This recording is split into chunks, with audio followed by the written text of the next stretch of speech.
Hi, this is Cindy from Vintage to New with another pattern tutorial. Today we're going to make this little slip sundress. I modeled it after a vintage little babies slip pattern.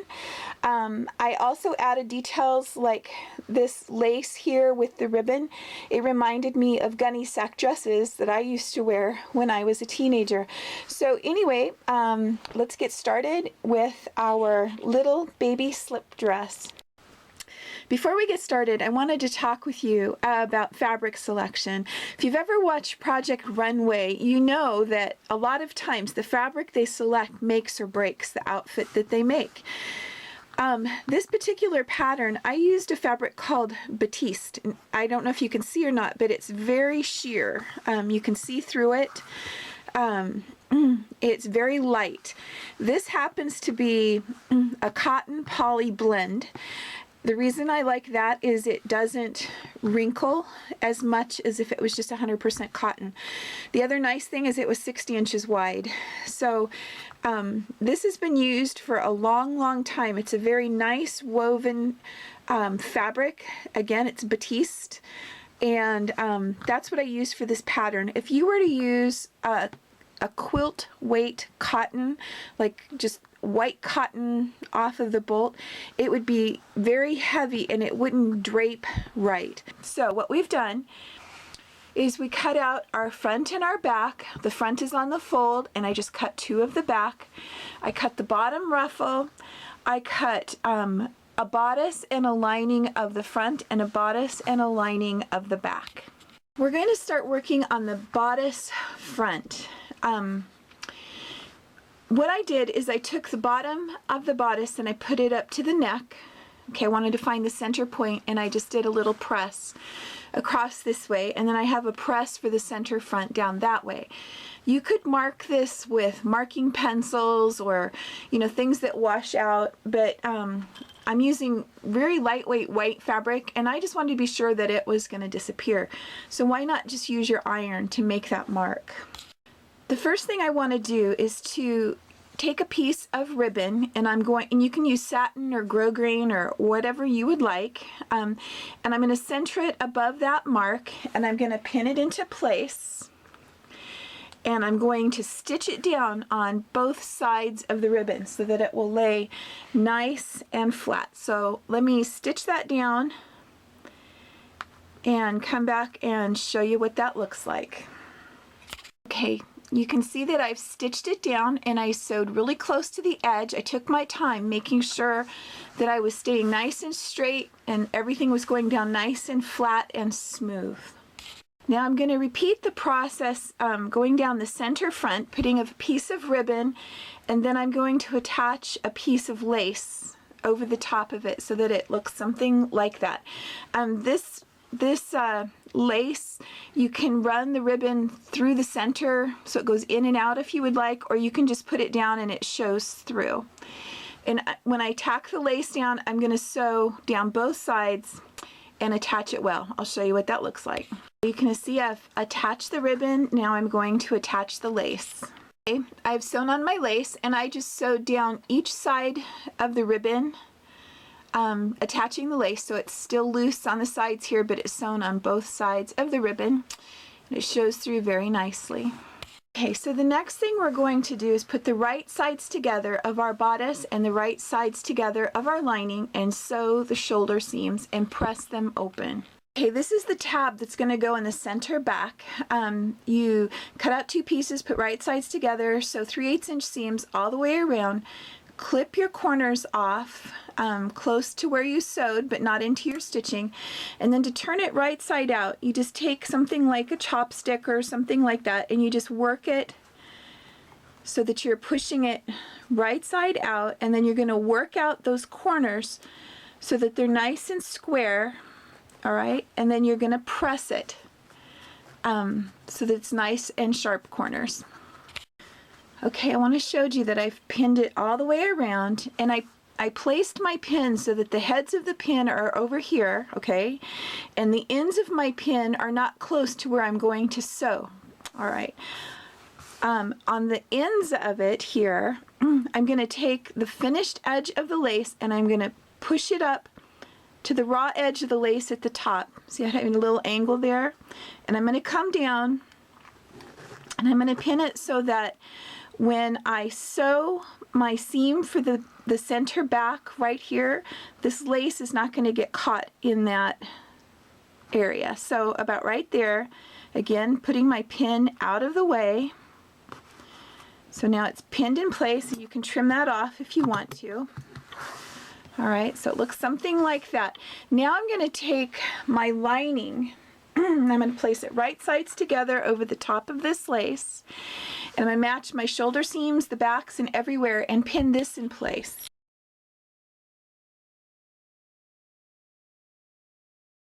Okay, you can see that I now have everything pinned into place. So my next step is going to be, I'm going to sew up the center back, around the neck, down the center back. Then I'm going to come to the arms. I'm going to sew up the side seam, that little bit right there, and around the armhole opening, and then down the center front, the bodice front right there. Now, I'm not going to sew the bottom of the front or the bottom of the back. And let's go ahead and do that, and I'll show you what it looks like. Okay, I've done all of my sewing around, and before I do turning it right side out, I'm going to take my scissors and clip my curves. So wherever I have a curve, I'm going to clip in really close to the stitch I made, but not clipping any of those stitches, about every 1/2 inch all the way around that curve. So I'll do both arms and the neck and then turn it right side out. Okay, I've done all of my clipping, and so remember, I have all of these pins that were inside here holding the lace. So very carefully try to get out all those pins before you turn it right side out, otherwise you'll get poked and then you'll get blood on your outfit. Okay, I have all my pins out. So now to turn this right side out, you do it through the shoulder seam. So you just work all up, there's pin, be careful. You work it all out through the shoulder seam. So you're just going to have to push it through and work it and push it and work it until you get it all turned right side out, and you do that on both sides. Okay, so this proves even after you've sewn for a long time, you need a seam ripper. This is the little tab that we made, and when we had our top all laid out here, this is the center back right here, we should have had the tab inserted in the center back, all right, leaving enough room for your hem, or your seam there at the bottom. That should have been attached in there and sewn in. So I have a picture of that from another pattern, and I'll insert that there, but that's where that goes, so now I'm going to sew that in. So here's our bodice to this point here. We have our tab where we're going to use it as a snap right here, or you could do a small button. You can see that the lace is standing up. It's nice and soft. One word of caution, if you're not used to using synthetic laces, these are all polyester, is to remember to turn your iron down when you're ironing these things so that you don't melt your lace. So now we're going to set this aside and start working on the skirt. Okay, the first thing I did on my skirt pieces is I wanted to mark 2 inches above the bottom of the skirt before we attach the ruffles, so 2 inches up. So what I did, there's a slight curve to this. I folded it up, matching the side seams, and then I just marked 2 inches, and then I just kept working my way around with my iron and marked 2 inches. Basically, you want it to start and stop in the same place on the sides, and to stay nice and straight. And I did the front and the back at the same time. They both have the same mark, and I'll show you why in a minute. All right, this is the center back of our skirt. I took it over and I finished the edges on my serger. If you don't have a serger, overcast those edges. And I have a video to show you how to overcast if you would like to look that up. I marked down 2 inches from the top and put a pin. And then I back stitched right at this pin and sewed a 1/2 inch seam all the way down the center back. Okay, I went over to my iron and I pressed my seam open nice and flat all the way to the top, even where this opening is. And then I used just a really small 1/4 inch seam to just tack those down up here at the top, and I don't need to leave them stitched together, but I want to make sure that those stay nice and flat. And I made sure that my seam right here, that little ironing mark that we made, is still visible after I ironed. So now what I'm going to do is I'm going to overcast my side seams, and I put my right sides together and attach the skirt front to back. Okay, you can see that I did my side seams, and of course my back seam is done. So what we're going to do next is add some ribbon. All right, before I started adding this ribbon, I made sure that I had a direct line to follow. So making sure that everything lined up. If it didn't line up just perfectly, I made a line that connected it well. This doesn't have to be just perfect because it's a really full skirt, but you want something to help you keep it straight. So that's what that's there for. I'm going to keep that fold line in the center and attach ribbon all the way around, and I'll show you how to finish that end. Okay, I have sewn around my skirt, just about back to where I started, in the center back. All right, so here's the center back. I'm going to trim this off so it has just a little bit of an overlap, a slight little turn under. Okay, so now I've gone around it completely once. So now I'm going to sew across the top all the way around, and this will be attached. You can see that the ribbon is now attached all the way around, and I've pressed it. The next thing we're going to do is put bias tape on these underarm seams. We're going to use single fold bias tape, comes in the notion aisle. It looks like this. This is 1/2 inch single fold bias tape. So what we're going to do is we're going to take it, open it up, extend it just a little bit above the armhole opening, matching up the raw edges, and then we're going to sew around right on that fold that's in the bias tape, making sure that we keep our raw edges together all the way around. I'm at my machine. I've extended my bias tape up a little bit past the top, matched up my raw edges, and when you're doing your bias tape, always keep your needle down so that it holds it in place while you do your adjusting. All right, and just do a couple little stitches at a time and readjust, taking your bias tape and keeping it matched up along that raw edge, sewing just right in that fold.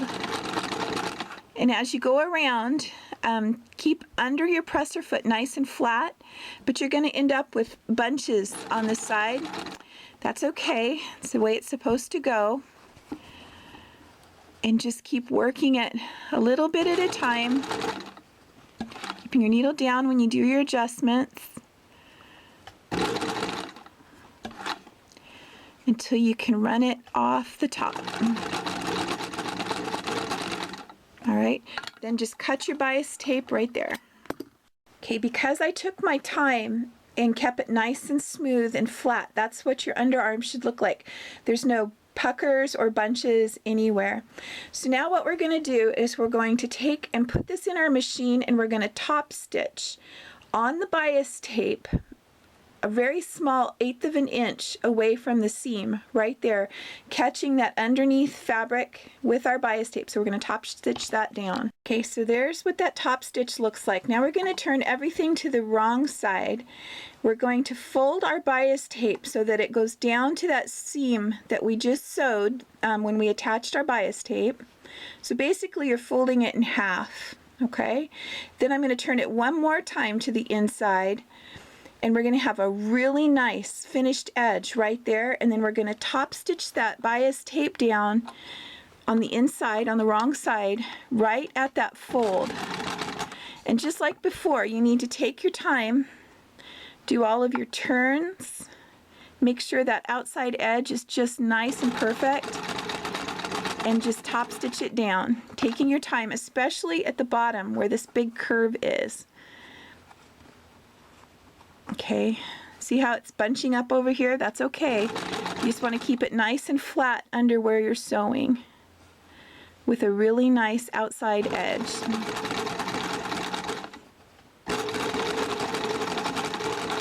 And so that's how you do it. Let's take a look and see what it looks like. Okay, so here's what the underarm looks like doing that, and your little bias tape is on the inside. Now take this over and press it so that it's nice and flat. Okay, we're going to do the bottom ruffle now. So you've already got it cut out. You're going to take your pieces, you're going to put right sides together, you're going to sew them together to one long piece. You're going to finish your seams, and then you're going to sew them together so that you make a big circle. This pattern has a 1/2 inch hem already in the pattern, so turn up a 1/4 inch and then turn up another 1/4 inch and sew it down. So that's going to be the start of the bottom of your ruffle. Okay, the next thing we're going to do is we're going to figure out what is going to be the center front and the center back of our ruffle. Now, it depends on the number of these that you have to cut out. I think 3 is the most common one for this pattern. So pick the center of one of those and mark that. So you don't want a seam in the center front ruffle of your dress. So do that, and then you're going to fold it into 4ths. So you'll fold it in half from here, and those will be your side seams. And so mark those with pins also. So you'll have 4 pins around the top of your ruffle, marking the center front, the center back, and the 2 side seams. So when you run your gathering stitch around the top of this, you can match that up to the center back, center front, and side seams of your skirt. So let's go ahead and do that.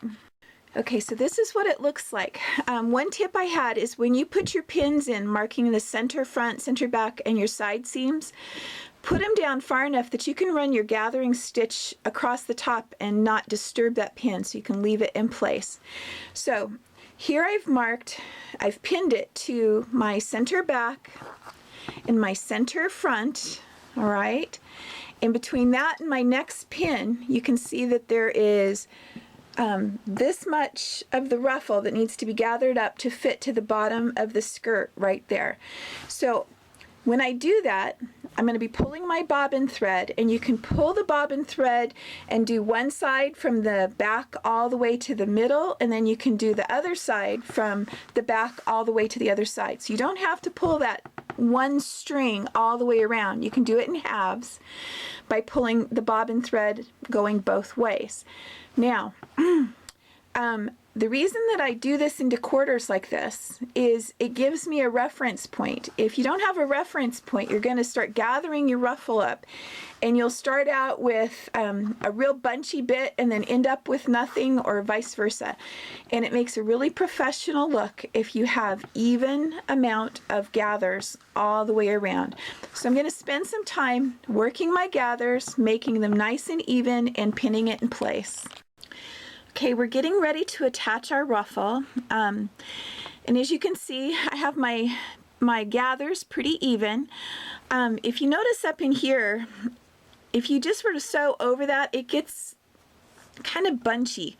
You just want to be sure that your ruffles, when you sew them, are nice and flat up here, that you give them a little tug to make sure they're really straight, and you just carefully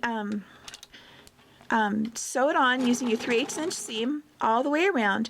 Now, where you have pins, be sure to take those out, because if you don't take it out, it's not good for your machine. But on top of that, a lot of times it will cause a pucker in your ruffles. So as you're working your way around, just making sure that everywhere you go, they're nice and neat and flat, and sew them down. Okay, so I have attached my ruffle, and this seam, as you're attaching it, gets really ugly. It gets lots of little frays and everything, so you need to trim that up and zigzag it, or I ran it through my serger. Then I took it over to my iron, and I pressed that seam up so that it goes up this way. And now I'm going to top stitch it down to hold it nice and flat.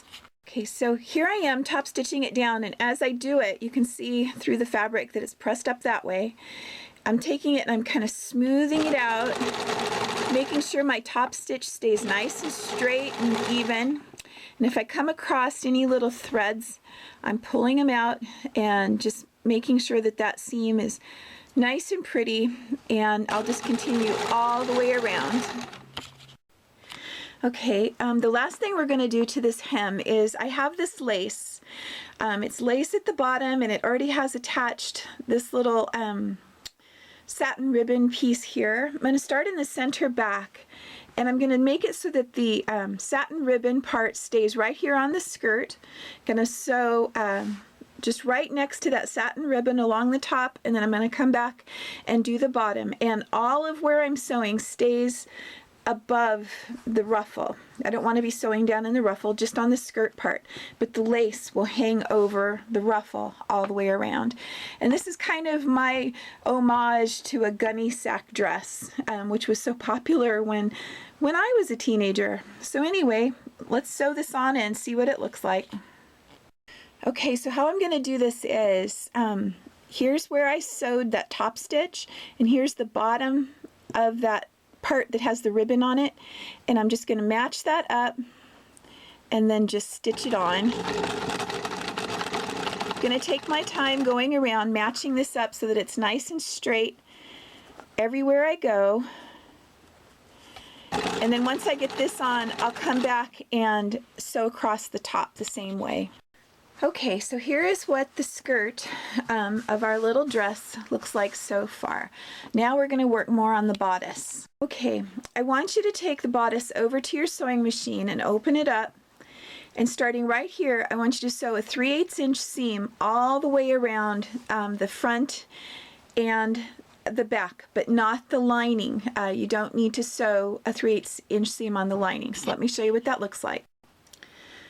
Okay, so you can see the 3/8 inch little mark that I made across there, and then I took it to my iron and I folded it up so that that 3/8 inch is folded up like that, and it's just on the front, not on the lining. So let's get started with the rest.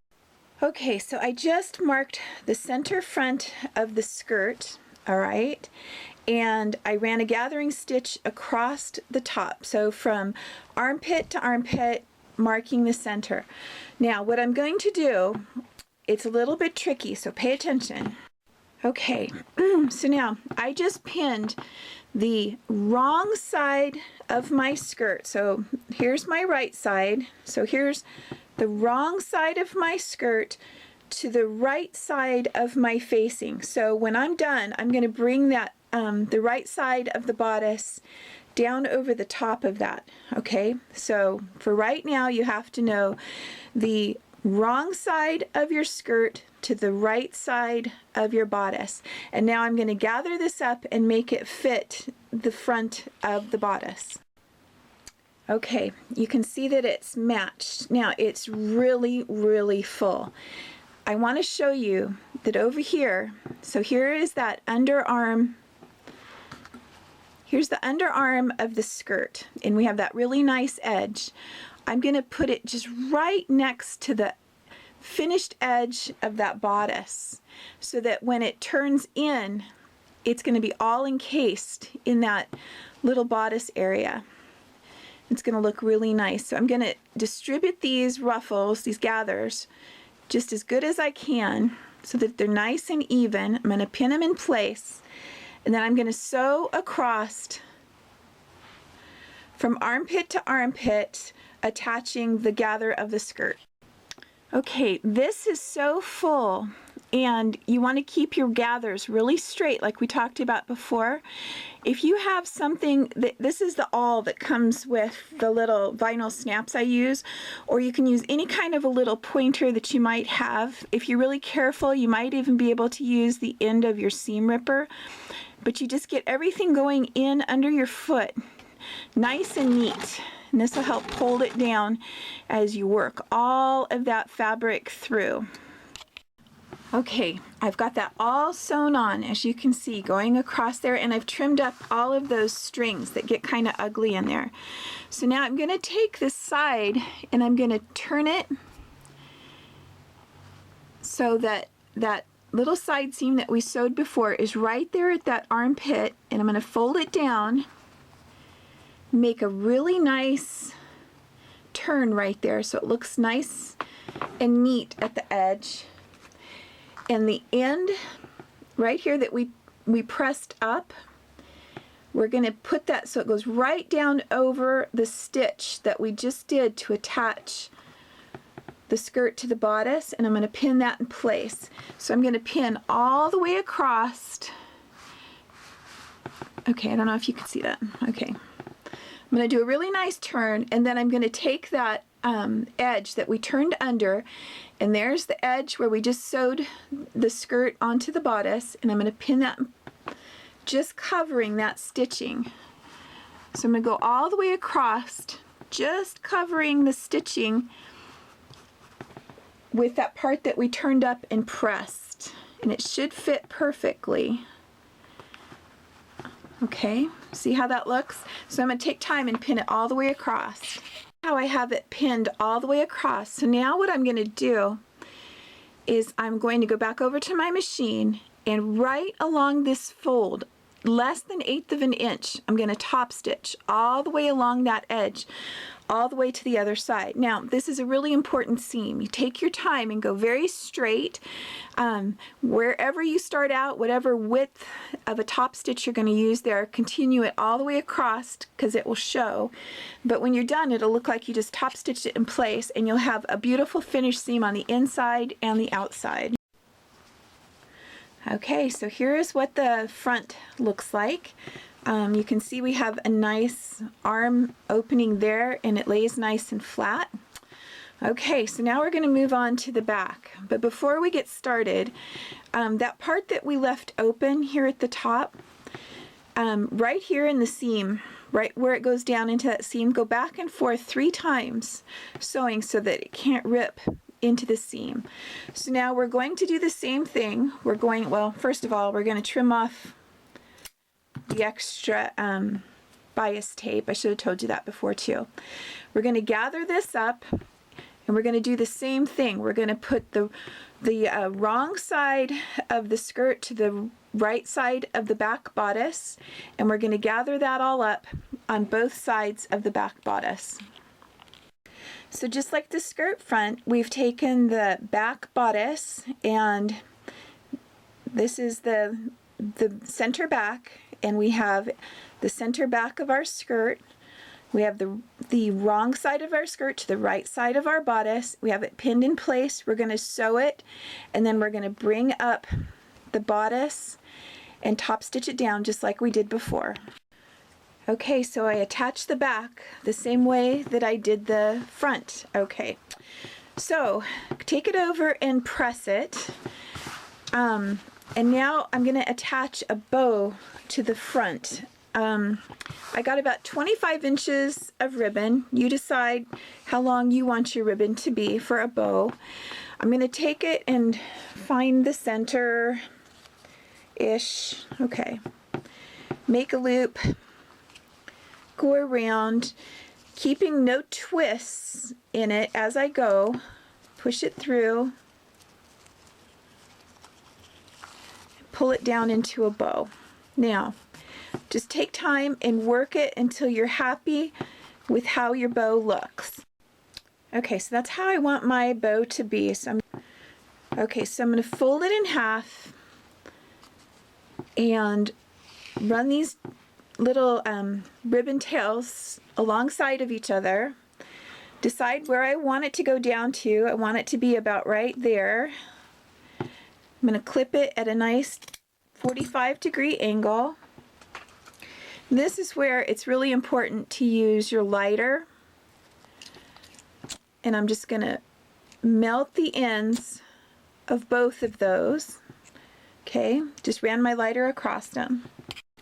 Okay, I took it to my machine, and I put it where I wanted it, and I pulled this little center piece back like that, and I sewed back and forth on this side. Then I squished it all back over, pulled it up on this side, sewed back and forth there, and now that I've taken it out, I'm going to center it back so most of that stitching is covered.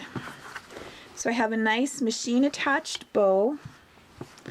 It's going to go in the center front. Okay, so now we're going to add the vinyl snap to the back. Here's the center back of my dress, and I want the little snap to be right in the center there. So use my awl, and you have to think about how you want your snaps to go. I want that part to be on the outside. I want the snap part to be on the inside.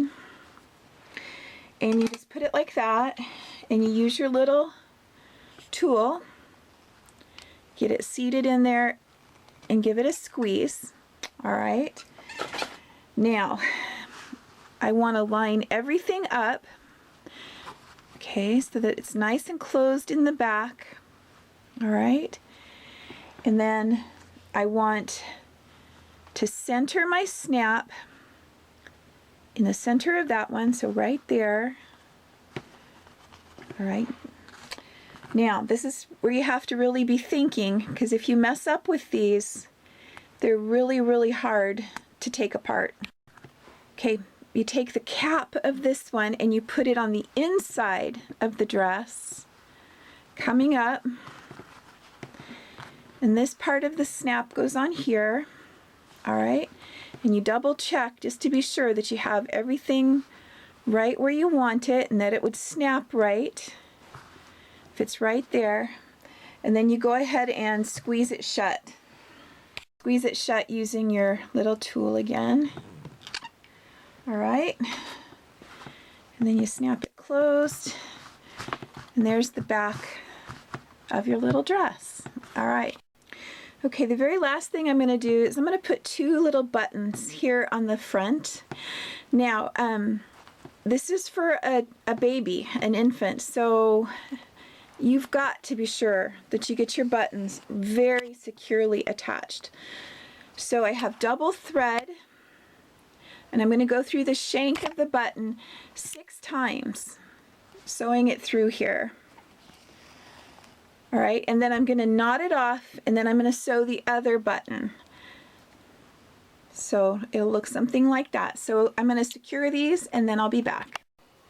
Okay, so we have now finished our little dress, and if you're not secure with your hand sewing skills, go ahead and leave those buttons off. It can be very dangerous for a baby if you don't sew them on really well.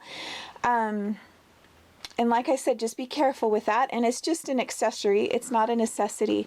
The last thing I wanted to remind you of is this little vinyl snap.